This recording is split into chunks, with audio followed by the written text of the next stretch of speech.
This is KCCK's Culture Crawl.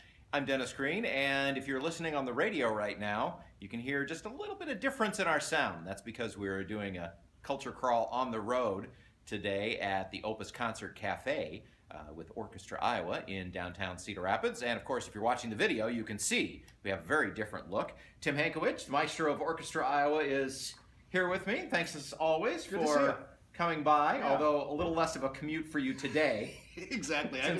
I just had to come downstairs for a change. Yeah. Before we talk about Stirring Fantasies, this weekend's concert, let us congratulate each other for just a minute on our great partnership with the Corridor Jazz Project. Because what we're here for, the reason why we're here for KCCK, is we have transformed the Opus Concert Cafe into a recording studio for 2 days as we are recording 9 high school jazz bands for the 9th edition of the Corridor Jazz Project CD. And it's so amazing to see all this equipment here. And right before our interview, I was listening in on one of the sessions. The kids sound fantastic. The guest artist Courtney is just amazing.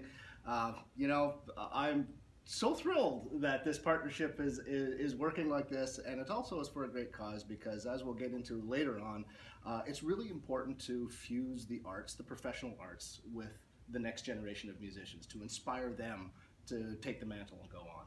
Well, and on that same note, you just finished this past weekend the Metro Orchestra concert over at the Paramount, which was middle and high school students. And high school students getting to play with professionals, a little bit of a side-by-side, and getting them to giving them the opportunity to give them a glimpse of what it could be like. You know, when you actually be able, we actually played music for Star Wars, so I mean, it couldn't be more timely and it couldn't be more inspiring. When you get students something aspirational to play for, they will reach out and grab it. So, pretty similar to what we're doing over here on the jazz side. Absolutely. Getting our professional players involved with the students and letting them work and play together. Well, I think it's important for you parents out there. It's not just enough that you provide music lessons for your children as a well-rounded part of their education. What is really crucial in your musical education is to be provided the opportunity to experience the reason why you take those lessons, so that not only are you enhancing your own abilities as a musician, but also to be able to realize that there's a purpose to be playing with other people, to create something that's greater than the sum of its parts, something that's greater than you are. And you have a concert coming up this weekend, of course. It's Indeed we do. Stirring Fantasies. Yes, and it's a play on words because... Really? Yes, I know. You made a play on words. I know, it's shocking. I'm shocked. Well, one of the reasons, because you know me, you're in your listening audiences, I like to mix things up a bit. And what's unique about this program is it's mostly music for strings. We've actually amped up our string section, so there are a lot of people on stage. And most of the music that we're performing is obviously for string ensemble. But circling back to this educational component, we are performing it on Friday in the Coralville Center for the Performing Arts at 7:30. But on our Saturday performance at the Paramount at 6:40 before the concert, Lynn-Mar High School, which has one of the more renowned string programs, high school string programs, will be joining us on stage.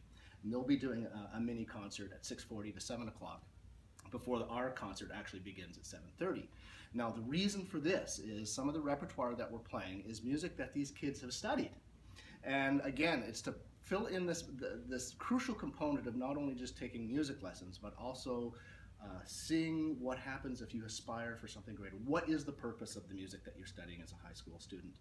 And so this is a really great exchange program, if you will, to share the Paramount with these great, talented young students, but also to give them the opportunity to see what more is possible. It's easy for a student, no matter how talented or how passionate they are about music, to, in school, I think, and in lessons when they're young, to kind of just regard it as a class. It's just another task. I got to learn these notes. I got to play it.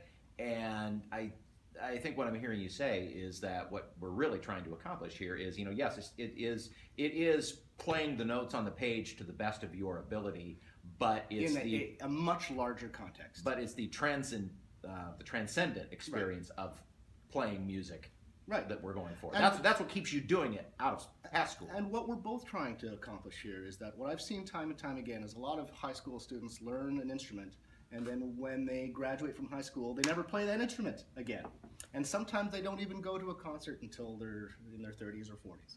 And it's so important to instill that that desire in them to keep up with their instrument after they've graduated for high school, and certainly to at least become an audience member, whether it's in the classical arts or jazz or the performing arts in general. It's a crucial component of their education. What should we be listening for this weekend in the Stirring Fantasies program? Well, I think the diversity of what a string orchestra can sound like. There's an incredible breadth of diversity in the types of sounds. One of the pieces that we're playing by Vaughan Williams is called A Fantasia on a Theme by Thomas Tallis, which is one of the most gorgeous, sublimely, incredible pieces ever written for the ensemble. A standard piece by Tchaikovsky called Serenade for Strings, and this is the piece that many of the students in high school have studied at one point or another. But the real flagship piece comes on the second half. It's the music of Bizet, Carmen Suite. For those of you who don't know some of this music, almost every single one of these pieces I call aha pieces, that you might not recognize it when it's written down. But You'll recognize the name. But when you hear the music, you go, aha, right, I've heard that. You've heard it in movies or on television or in pop culture somewhere. But this is an interesting take because the music of Carmen, which is very popular, has been arranged for string orchestra and percussion by a Soviet composer named Rodion Shchedrin back in the 70s. And so what this does, it takes old wine and puts it into new bottles, and I tell you, it's one of the coolest things ever. In fact, it's more of a percussion concerto with string accompaniment. And to do that with familiar melodies that everyone's going to be very familiar with, obviously, it's just one of those supremely cool moments where the past meets present, which is exactly, again, if you come full circle with our educational initiatives, it's the future meeting the present.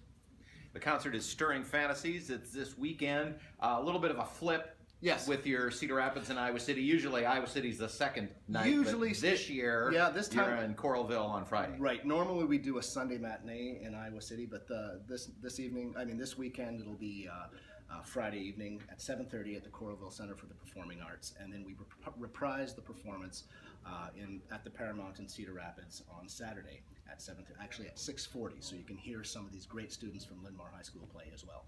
And if people want tickets, the usual site is artsiowa.com or orchestraiowa.org, or you can call an 800 number 1-800-369-TUNE. Tim Hankiewicz from Orchestra Iowa and Stirring Fantasies this weekend. Thanks again for taking the time, and thanks Pleasure. for letting us play in your house. It's a great space.